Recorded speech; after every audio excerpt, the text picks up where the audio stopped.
Today I'm going to talk about how DeepSeek changes the large language model story. So just a reminder, DeepSeek is a small company with less than 200 employees. It's a spin-off of a Chinese hedge fund. And most notably, they've been releasing consistent open weight models that have got people to pay attention. I think a lot of people in the research community have known about them for a bit, but over the last week or so, they've really popped into the mainstream. This is because they released an extremely good model, as well as an app that allows you to use this model in practice. It's been interesting to see these ideas jump from, say, research Twitter into the popular press. A lot of the newspapers I read have been writing stories about DeepSeek. Somewhat ironically, they've often used this term Sputnik moment to refer to the fact that the US is kind of noticing that they're not as strong in science as maybe they thought in their head. This kind of comes at a strange time because US science funding is kind of under risk. And what I know most about the Sputnik moment was that it led to a huge boom in science spending and supporting public science in the United States. It seems unclear if that's really going to be part of this or whether it's most of the worry and not much of the reaction. That being said, DeepSeek is really causing changes in the LLM world. One thing that's notable is that in an AMA on Reddit, Sam Altman was asked, would you consider releasing some model weights? This is something that OpenAI has resisted over the years, releasing sporadically some models, but really not doing it in any consistent way. He replied that yes, they are discussing this, and that they think they're on the wrong side of history here. This is a pretty dramatic change, and it might kind of change the way these models and their resources get used in practice.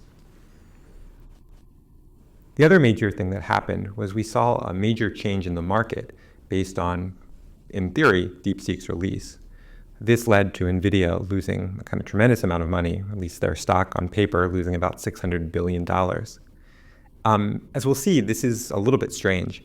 DeepSeek basically used mostly NVIDIA chips, and so the kind of reaction is unclear how it connects to the kind of technical aspects. Much smarter people, though, have thought about the financial aspects, so I'll mostly focus on the technical aspects of the work.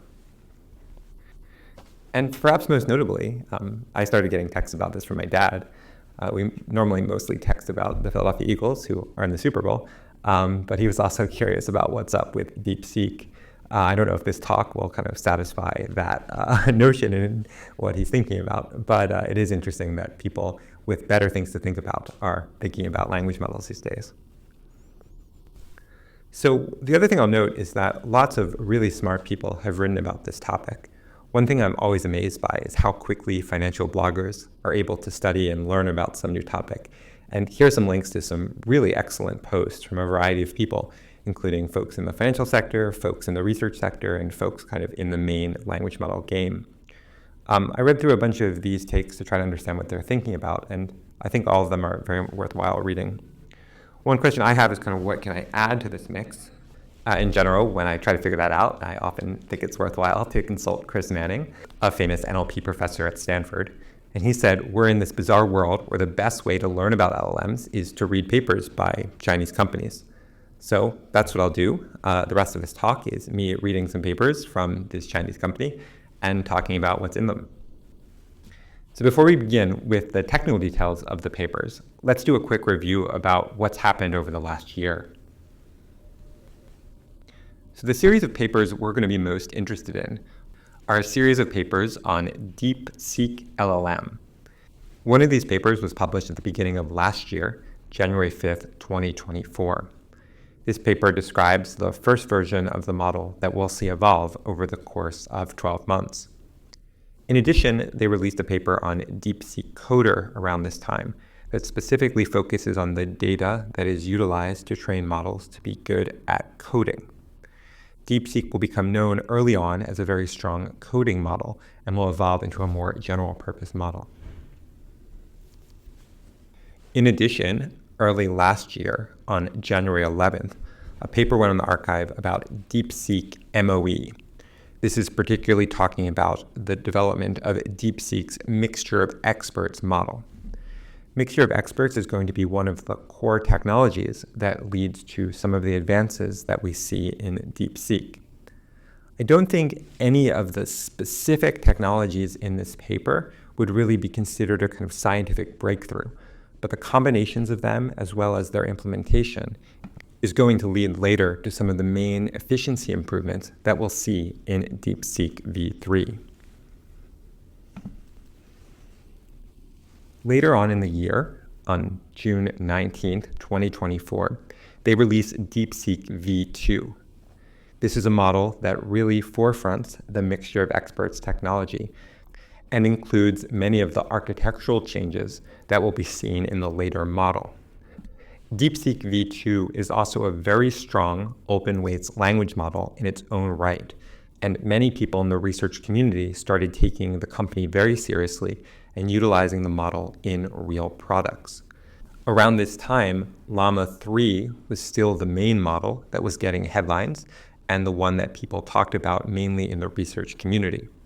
However, at least in America, industrial companies started to pick up using DeepSeek in many applications.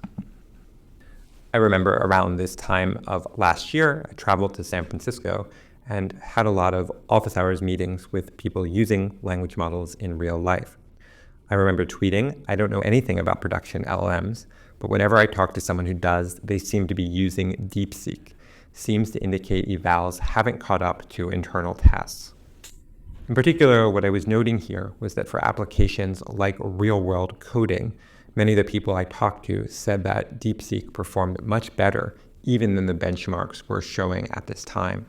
While other open-weight mixture of expert models did exist at this point, it wasn't clear which of the standard versus MOE technology would really win out. The fact that Facebook's Llama model stuck to basically a vanilla transformer made it unclear whether the gains from MOE were really that obvious. The paper that really got people to seriously pay attention was released right after Christmas last year.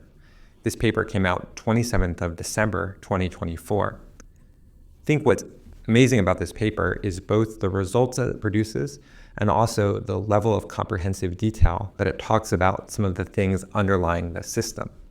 The open source community has been so starved for the kind of core foundational ideas behind pre-training, and to have them laid out in a technical report of such depth was a really interesting and very cool holiday present to receive. This is a paper that we'll talk about for most of the rest of the talk. So what's such the big deal about this paper?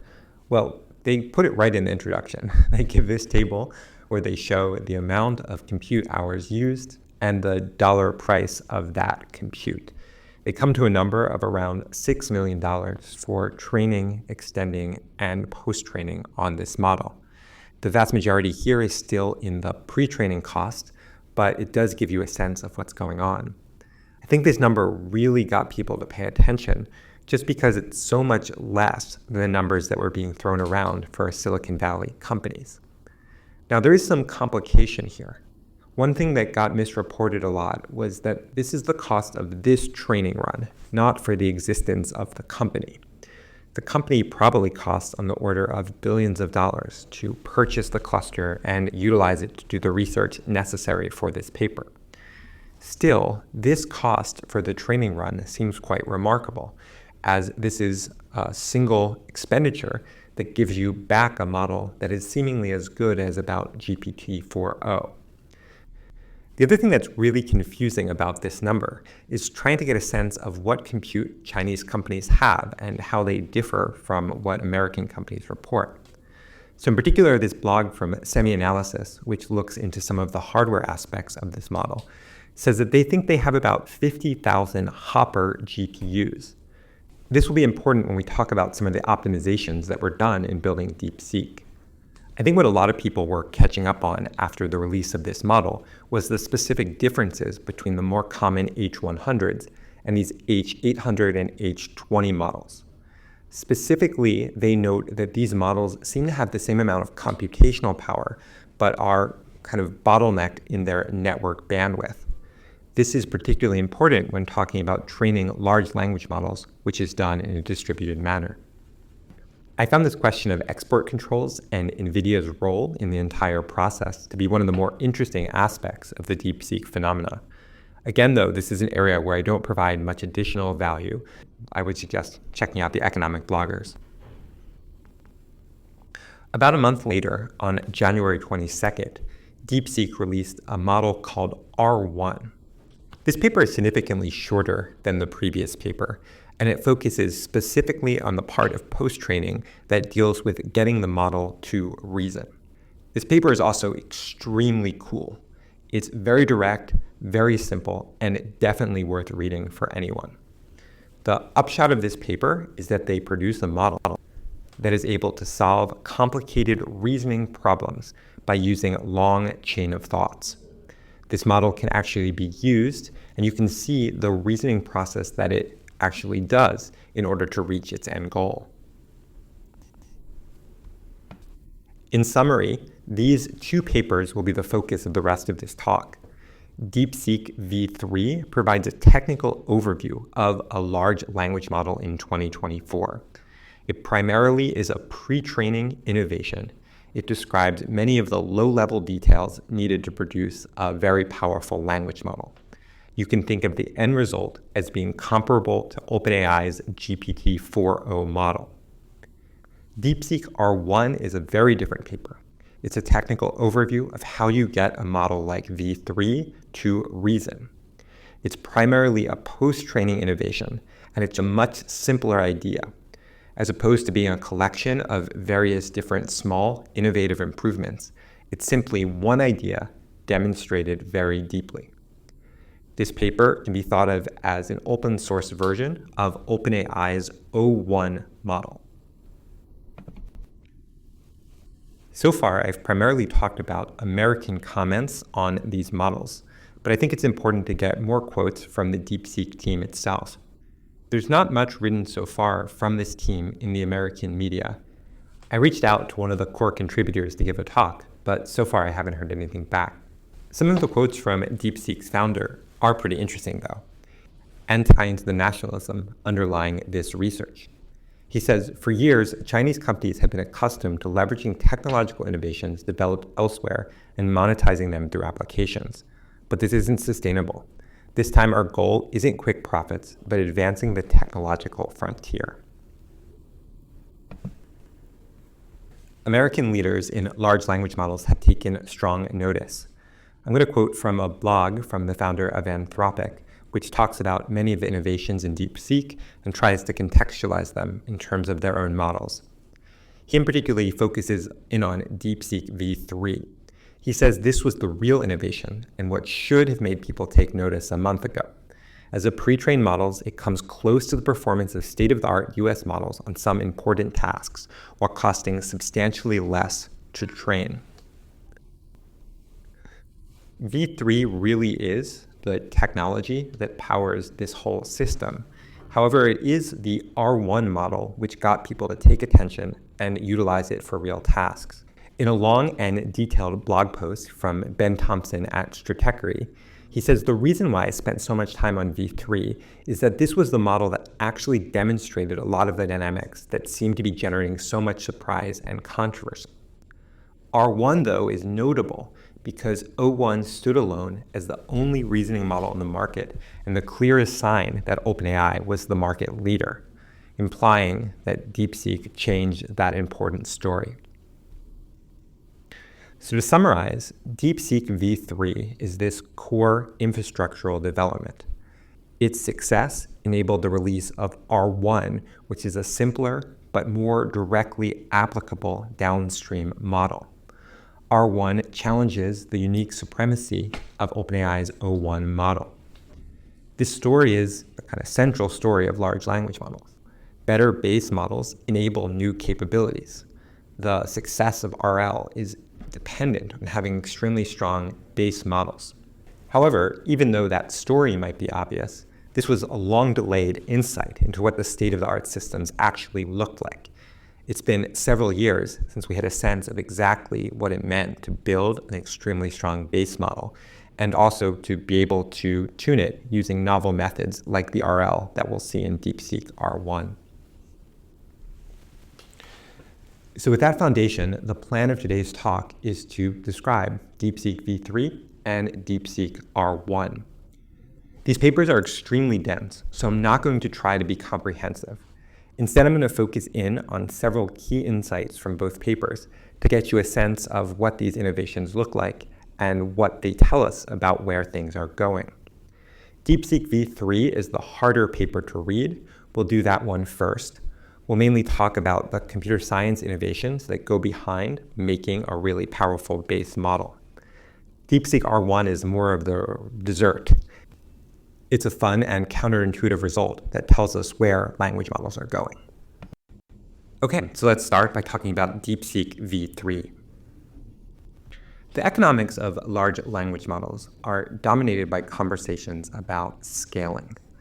I realized I had been talking this language for years, but I didn't have a really good understanding of where it originated from. In a recent New Yorker article from earlier this year, they talk about this paper from Katja Grace in 2013. This paper doesn't really focus too much on neural networks, but instead focuses on algorithmic improvements that have contributed to the development of many other technologies. One of the technologies it discusses is the improvements in mixed integer programming solvers. The author notes that to understand how progress will proceed when intelligence becomes an algorithmic problem, we might do well to look at how existing algorithms improve. This mentality has become really central to understanding modern large language models. The reason that cost plays such a key role is that costs can be transferred into compute, and compute can be predictably turned into better test loss. Because this process is systematic and predictable, investment can be made to try to improve test loss by itself. This curve is therefore the central object of interest when talking about innovation in large language models. In the previous mentioned blog post about DeepSeek, the founder of Anthropic tries to give a sense of what the innovations in this paper mean. In particular, he says what this typically does is it shifts the curve. If the innovation is a 2x compute multiplier, then it allows you to get 40% of a coding task for 5 million instead of 10 million, or 60% for 50 million instead of 100 million. The central argument of this blog post is that innovations in models themselves doesn't really change the story of scaling. In a general sense, it still requires a significant amount of money to do better, but the innovation shifts us along this curve, giving a multiplier which moves you up or down in log space.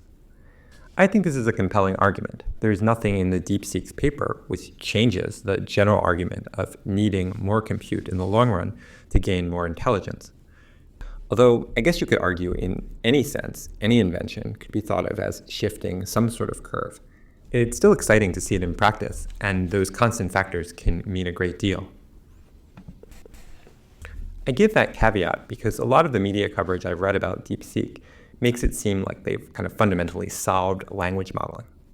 In practice, the paper is a series of small but critically important optimizations that make running the model faster and better in practice. These lead up to a very large shift in the underlying curve, but all of them also seem extremely hard-won and complex. I can't pull out one single innovation that will make you go, aha, that was the trick.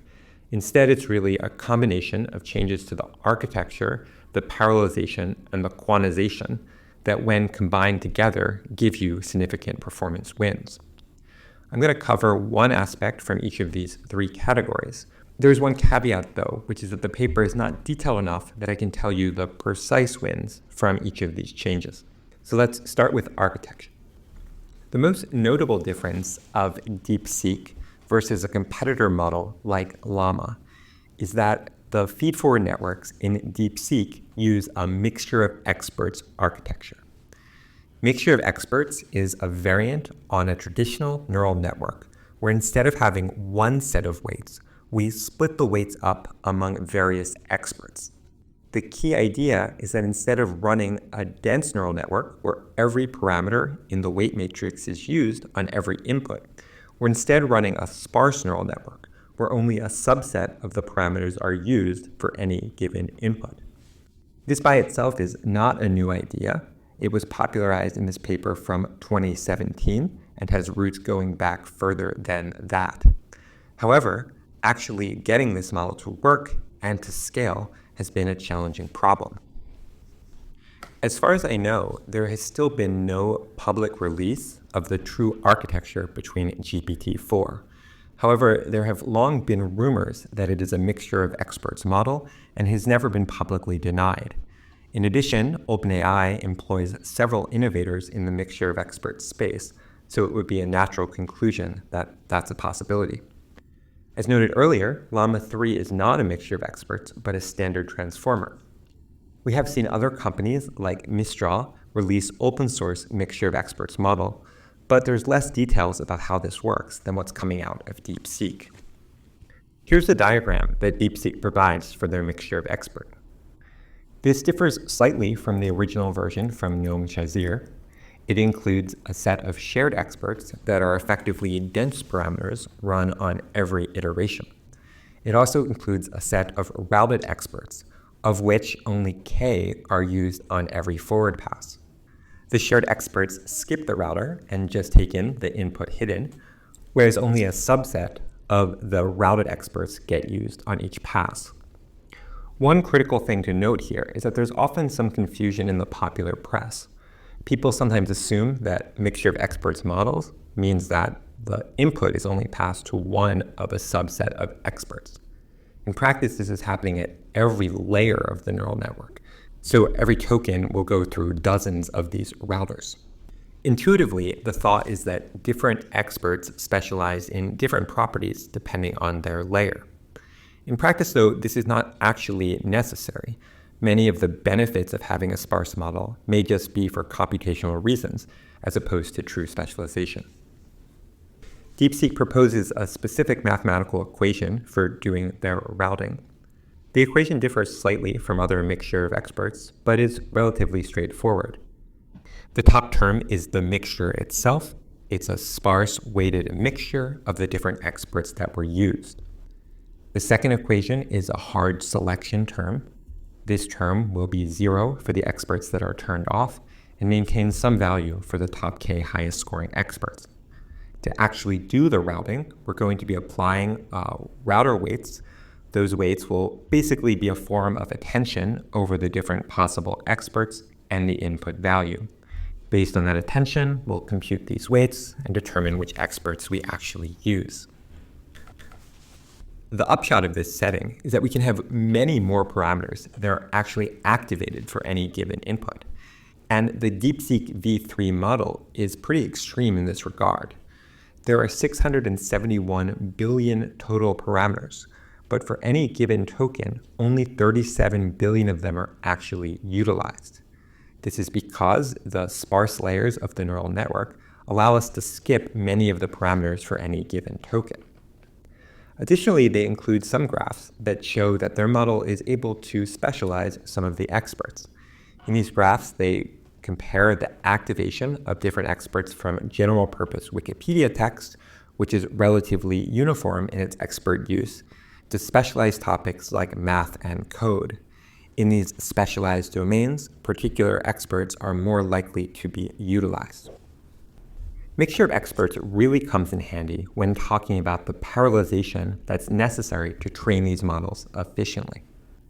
As a reminder, when training large neural networks, it's critical to parallelize them across many computers. There are 3 or 4 standard forms for doing parallelization, and they all involve cutting the network along some axis such that compute can be run on different machines. One of the most basic forms of parallelization is known as data parallelism. In data parallelism, you take your neural network parameters and you copy them across different computers.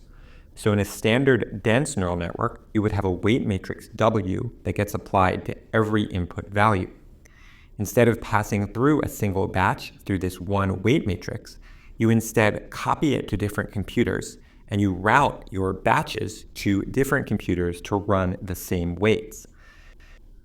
One of the benefits of using a mixture of experts model is that it plays very nicely with this form of data parallelization. In a mixture of experts model, not every input gets sent through every weight, and each of these sub-experts is smaller than the original weight would have been. Because of this property, instead of needing to copy one weight's parameter to lots of different computers, we can instead put the experts on different computers. Now running each expert is faster, and we utilize parallelization to take advantage of the fact that we're running multiple experts per each input token. This is one of the benefits of mixture of experts, as its form of parallelization plays extremely nicely with the data parallelization we'd be using anyway during training. However, this adds lots of additional complication to the system. In data parallelization, things are pretty simple. You simply copy the weights to many different computers. Whereas now we have to take into account the fact that the actual choices of the neural network affect the routing. This leads to several interesting problems which are discussed in the paper. The first problem is the issue of balance. If we have a lot of data sets that are, say, all about coding or math, all of their input tokens may want to go to a single computer. This is challenging because that computer may be overwhelmed and its local network bandwidth may be all taken up. Patchwork has dealt with this problem by including an additional loss which tries to balance out your experts. In the DeepSeek V3 paper, they add an additional constraint directly to the neural network itself. They include additional bias terms, think something like Lagrange multipliers, that try to balance out the allocation of tokens to these experts. They adjust these during training in order to ensure balance. This is actually kind of an interesting decision, as it ties the decisions of the neural network to the structure of the distributed physical network that they're utilizing. Another aspect they discuss in the paper is the traffic of the tokens themselves.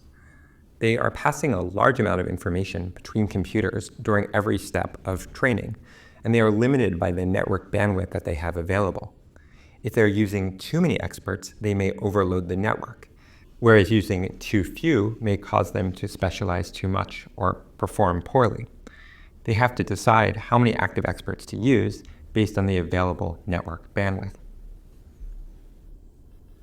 This problem gets even more interesting when you consider the network hierarchy in one of these large clusters. Between machines, they're using InfiniBand, which has a lower limit than NVLink within a machine. So if they can kind of ensure that certain experts are co-located in a viable manner, they're able to actually use more of their network capacity in order to do training. One thing that is particularly interesting about these discussions is that you might remember from earlier that some of the expert control limitation on Chinese GPUs has to do with their network capacity. It's possible they had to think extra hard about how to do this routing based on some of the geopolitical constraints that they had to deal with. Pretty interesting. It's rare that you see these sort of interplays between politics and very low-level computer science. Finally, let's consider one important aspect of their system. They think very deeply about the quantization that is used when training these models. Let's do a quick review of standard floating point values.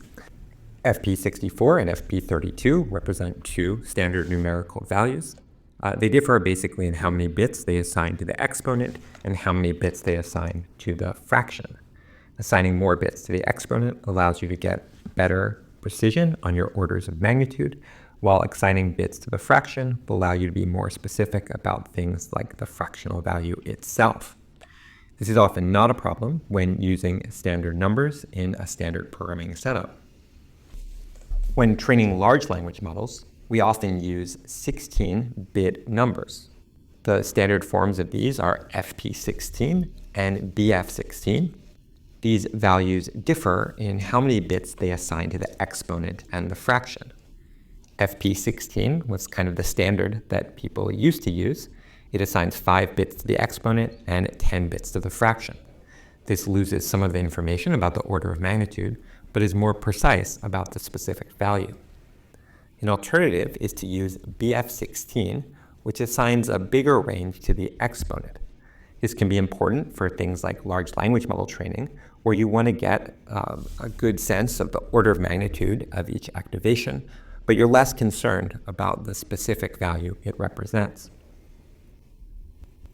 Quantization has become extremely important in large language models because the amount of floating point operations that GPUs can do is dependent on the underlying quantization that you're using.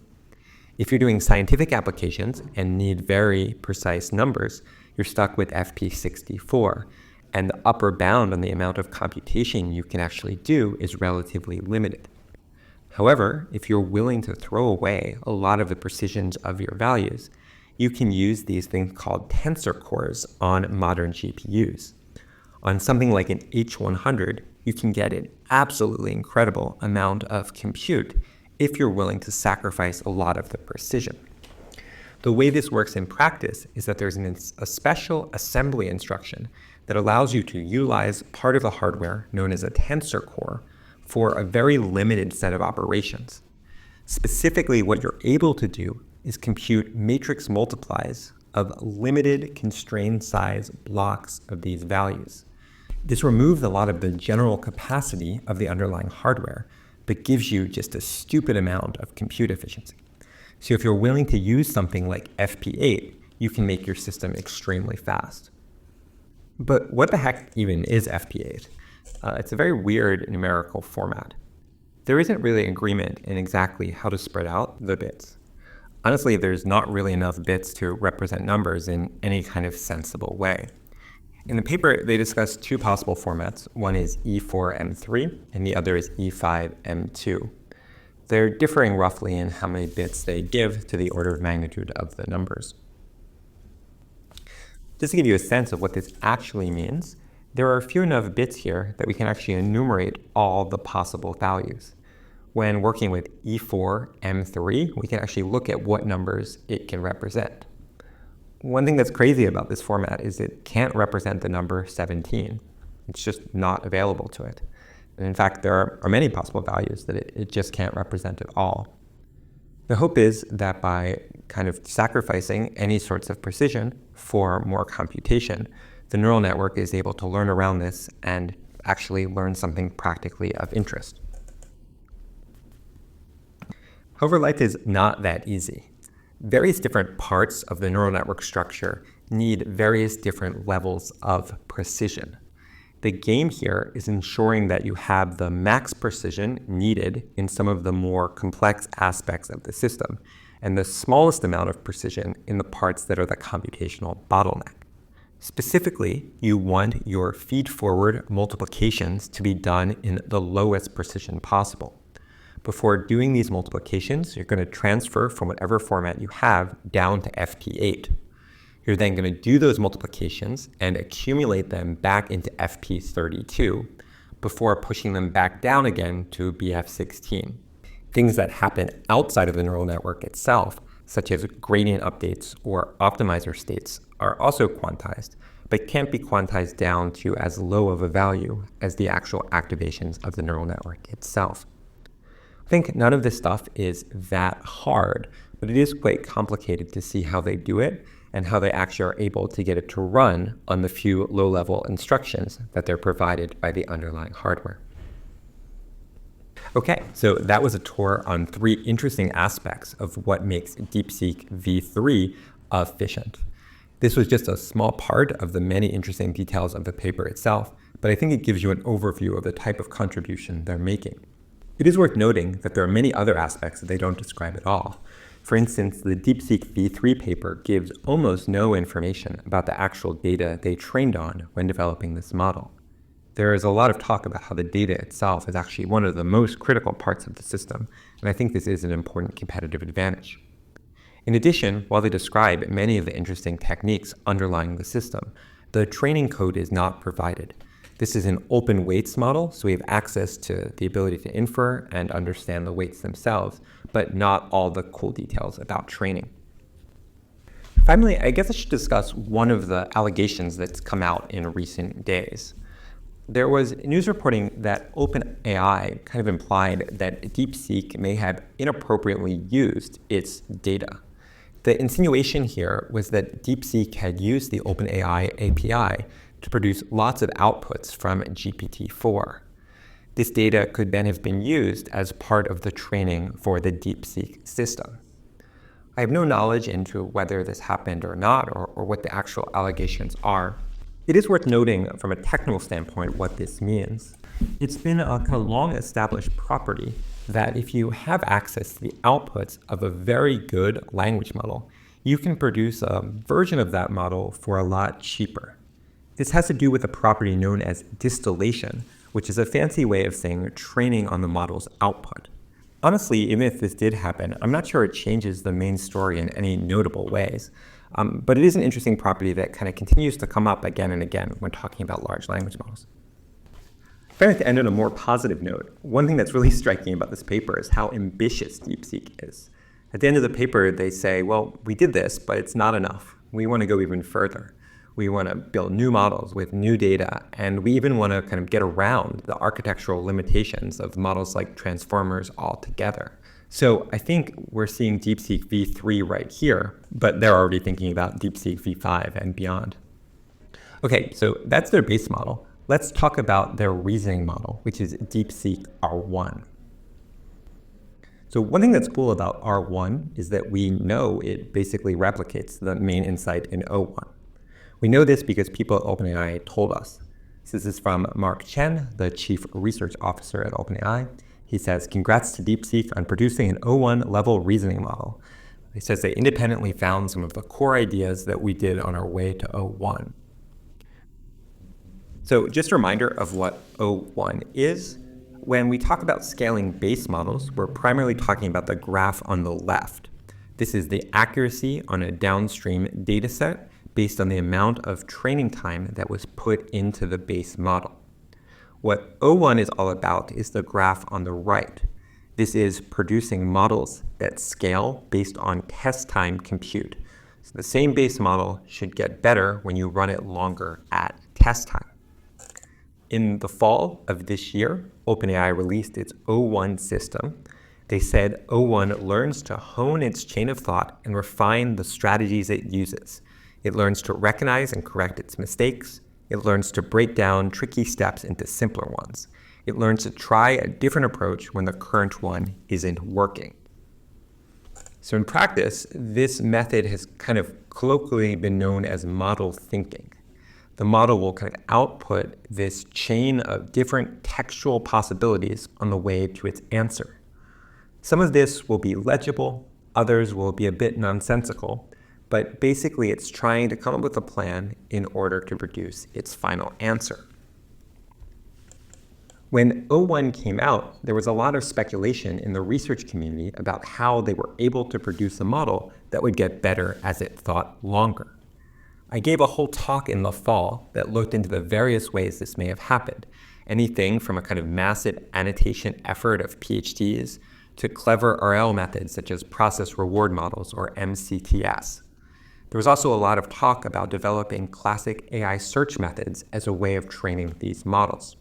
With R1, we actually get to see what was happening, and it's pretty interesting.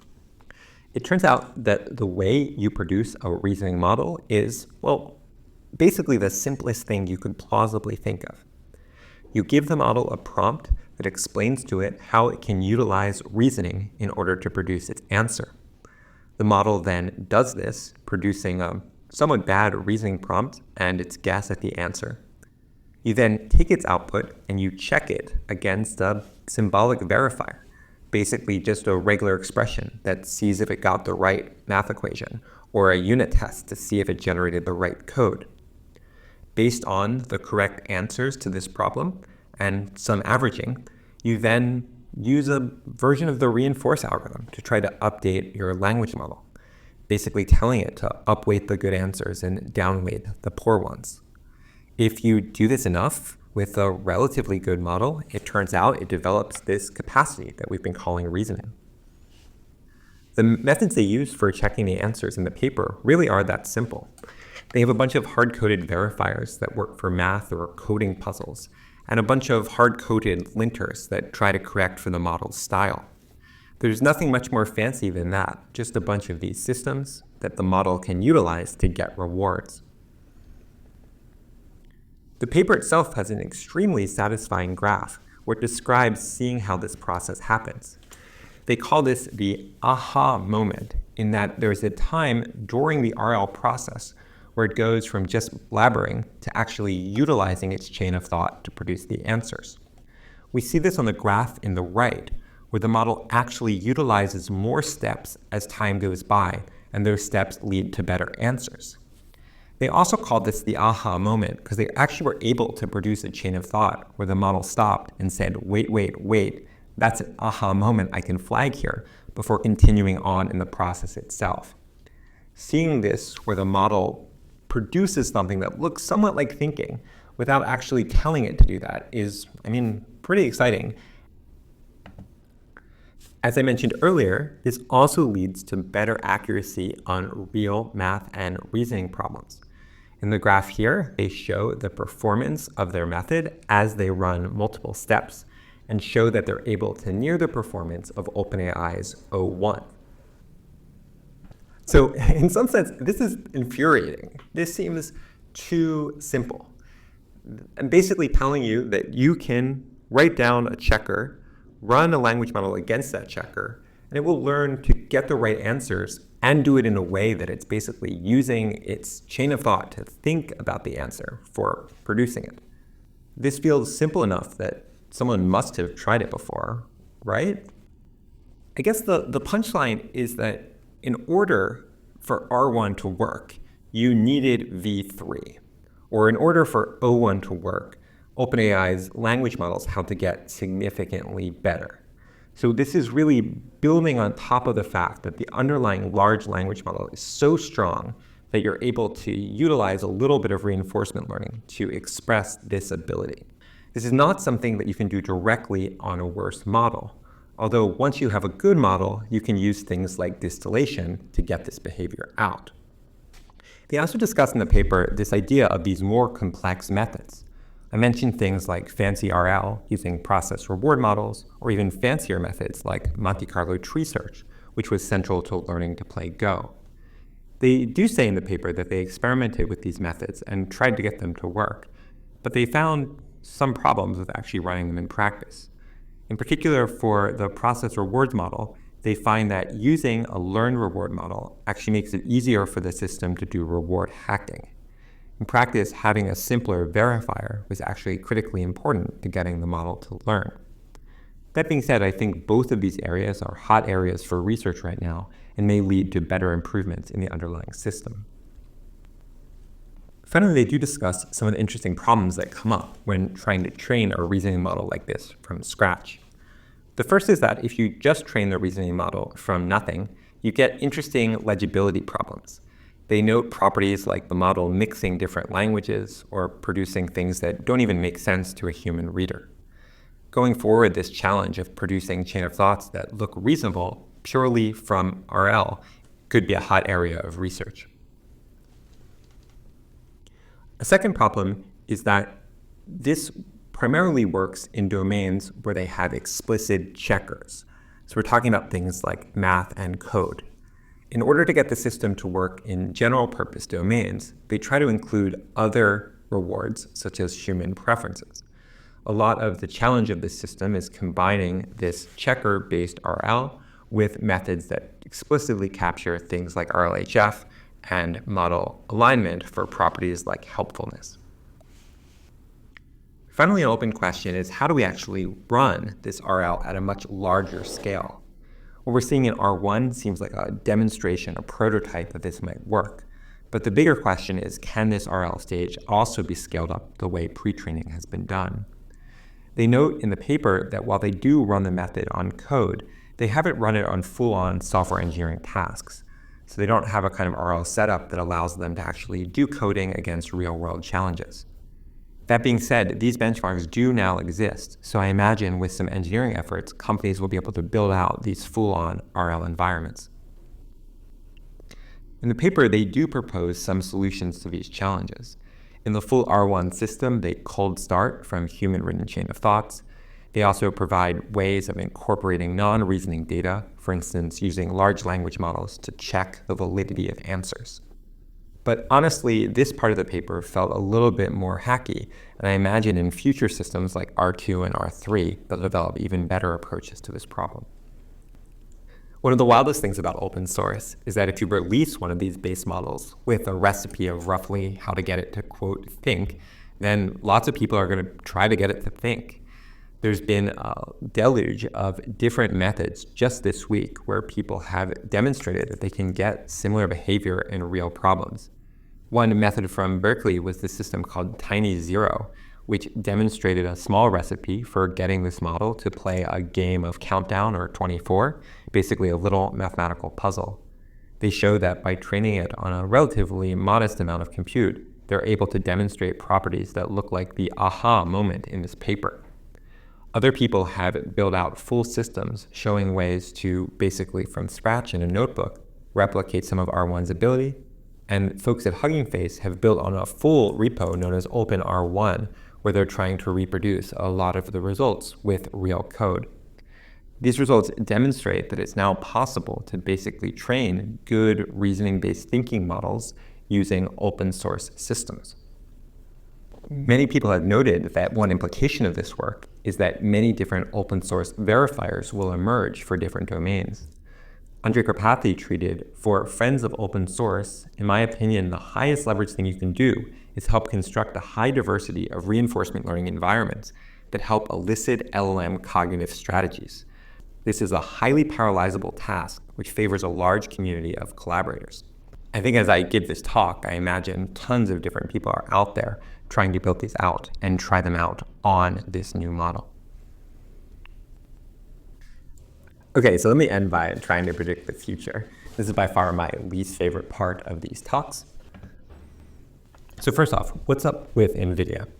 I guess the narrative here is something like the anticipated spend on large language models is now going down because they can be trained so much cheaper. I find this a little bit suspect. It seems like a whole nother avenue has just opened up for scaling them, and the results seem too promising to ignore. I don't really see a world where people train fewer language models because they work so well. It may be possible that language models are now much cheaper to train, but I do somewhat buy the argument that this was maybe a shift in the cost, but not one that totally changed the equation.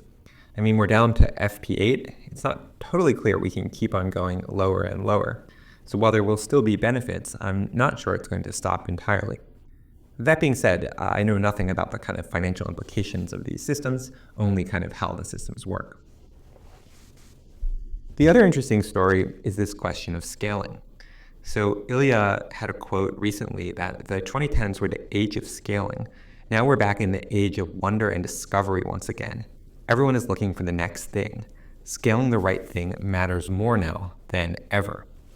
I think this quote comes down to this question of the wall, i.e. the question of whether we've run out of data just for scaling the pre-training phase of models. That being said, it really does seem like models like R1 do present a kind of different method for scaling. This was probably clear back with the release of O1, but the fact of seeing how simple R1 is and how effective it seems to be, it does really give everyone a glimpse of what was being seen inside OpenAI in the fall. There's a similar quote from Anthropic that from 2020 to 23, the main thing being scaled was pre-trained models. Models train in increasing amounts of internet text with a tiny bit of other training. We're really shifting to RL being the primary focus here, where we'll need to combine the kind of cleverness of computational innovation with the specifics of RL learning. That being said, I feel like if this is a talk about DeepSeek, we should end with the DeepSeek folks themselves.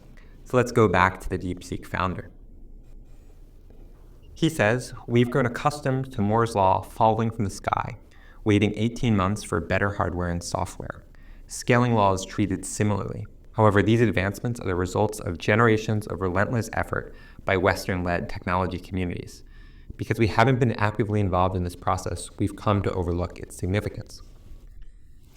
Personally, it's hard to know what to make of this quote. The geopolitical stuff does throw me a little bit. But as a scientist, it is interesting times.